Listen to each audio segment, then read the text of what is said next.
నేను ఆనందపడుతున్నాను అని చెప్తుంది. ఇట్లు వంచించి ఆమె చంద్రమౌళి శుభ్రమని స్థుతించాను.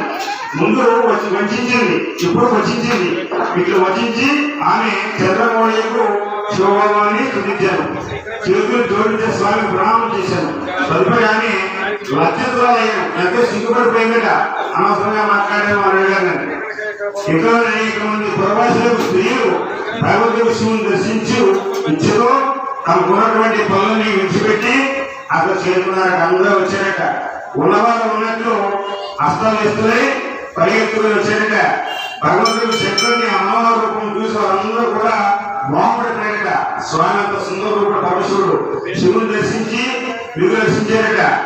ఆ స్త్రీలు మహేశ్వరి యొక్క మూర్తిని తన మనోమలంలో నిలుపుకున్నారట.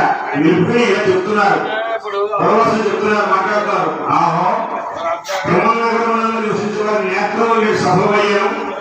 ఈ దివ్య రూపంలో దర్శించిన వారి జన్మనిశ్చితంగా సాధ్యమైనది. మీరెంత పుణ్యాత్ములు, మీరెంత పుణ్యం చేస్తున్నారు.